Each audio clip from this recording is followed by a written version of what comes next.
Buenos días, señor Ocurni. Bueno, en primer lugar, darle la bienvenida. Esto me toca hacerlo a mí a diario después de la presidenta, porque siempre me corresponde intervenir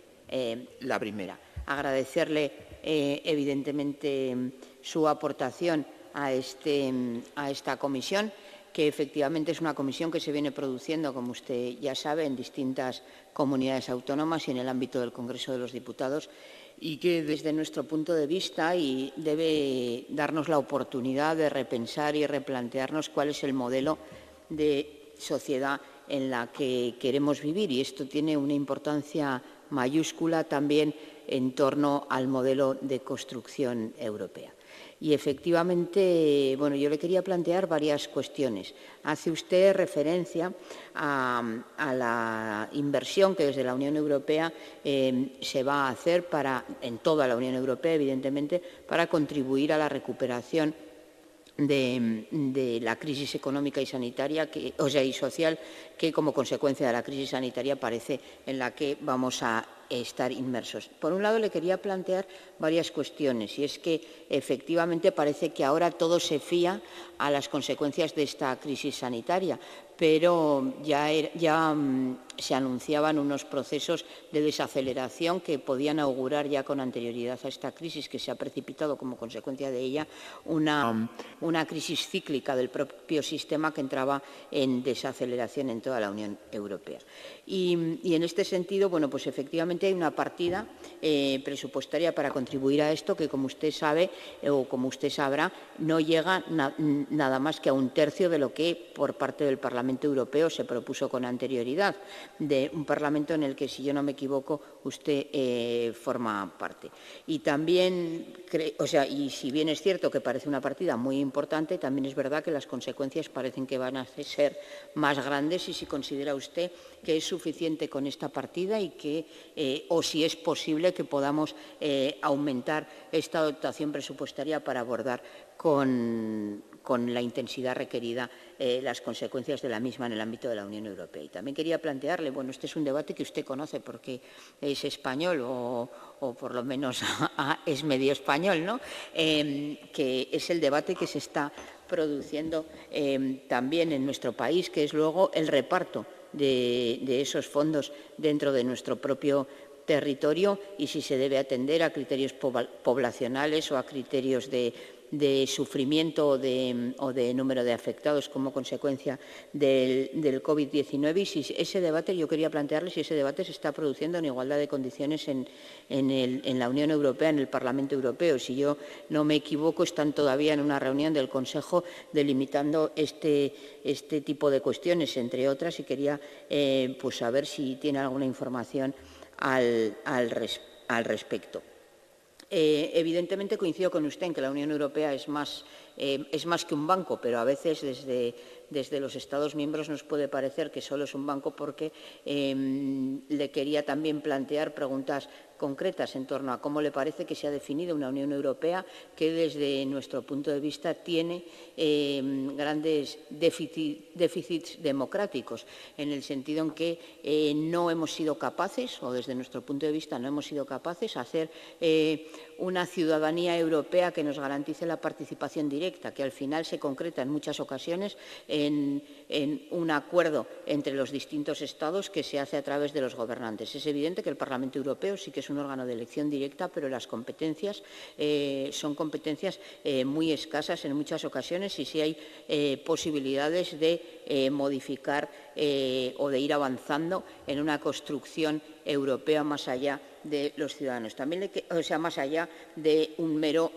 tratado internacional entre Estados miembros, y que haga que los órganos democráticamente elegidos, como es fundamentalmente el Parlamento Europeo, jueguen un papel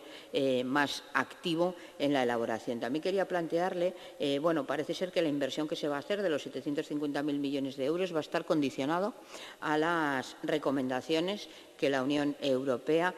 acabe imponiendo a los Estados miembros, y le quería plantear si está usted de acuerdo, si comparte usted lo que parece ser que se va a aprobar en estos días, que es que esté vinculado a las recomendaciones presupuestarias exclusivamente, y si no cree usted cree que sería también importante plantear otro tipo de condiciones y de condiciones al respecto, como por ejemplo pudiera ser la inclusión de cumplimiento de la normativa europea en materia de derechos laborales, o la aplicación de cláusulas sociales que garantice que los recursos se distribuyen también a toda la población y sobre todo a aquellos sectores más desfavorecidos por ello. Por otra parte, hacía usted referencia al modelo industrial y en este sentido yo creo que esto es algo que todo el mundo conoce, la distribución de la industria en nuestro país, en la Unión Europea, y que ahora tiene que replantearse. Esto es una cuestión que se está hablando ahora mismo en la Unión Europea en ese proceso de redistribución industrial y de redistribución empresarial y en base a qué requisitos se pudiera hacer y si no considera usted que nuestro país debiera estar también, dejar de ser considerado como algunos pensamos, como el sur de Europa, como países que solo prestan servicios y que lamentablemente poco tienen que aportar a la hora del tejido industrial por este reparto de la organización productiva dentro de la Unión Europea. Y, por último, ¿qué opina usted? Porque hay un debate, me consta, en la Unión Europea en este momento en cuanto a este modelo de recuperación, si debe hacerse en base a una inversión pública importante o si bien debemos seguir las políticas, las recetas de recortes que se aplicaron en la Unión Europea, las políticas de austeridad que desde nuestro punto de vista trajeron importantes consecuencias a la mayoría de la población europea, no tanto solo al sur, sino también en los países más ricos, en la medida en que profundizaron, si bien pudieron salvar las cifras macroeconómicas, profundizaron en una Unión Europea más injusta y más insolidaria. Y, por otra parte, decirle qué opinión le merecen los tratados internacionales, por un lado, en dos aspectos. Los tratados internacionales, como pudiera ser cualquier tratado de libre comercio, pero en cualquier caso el TTIP, que reduce las condiciones sanitarias y las obligaciones empresariales de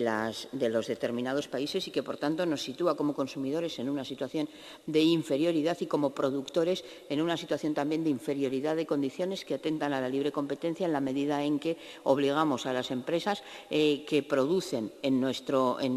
entorno, en nuestro territorio, a cumplir unas obligaciones sanitarias, unas obligaciones sociales y, sin embargo, en la medida en que luego no efectuamos esos controles sobre aquellas empresas que en virtud del cumplimiento de esos tratados de libre comercio, pues generan una indefensión y una vulneración de la libre competencia porque se juegan con normativas distintas. Y, por otra parte, el otro apartado de estos mismos tratados de libre comercio, ¿qué opina usted como parlamentario europeo de la falta de transparencia a la hora de la negociación y la elaboración de los mismos, ¿no? En nuestro país se ha hablado en múltiples ocasiones de cómo hay un oscurantismo importante ni tan siquiera en el conocimiento por parte de los parlamentarios europeos que tienen el tiempo tasado, que no pueden sacar ningún papel y, en definitiva,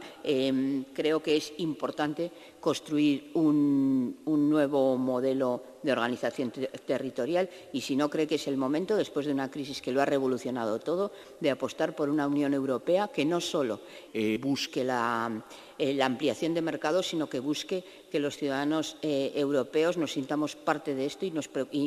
empecemos a considerar que pintamos algo a la hora de definir el modelo de construcción, el modelo de sociedad en la que queremos vivir y, por otra parte, si no cree que se deberían abordar también en la armonización de condiciones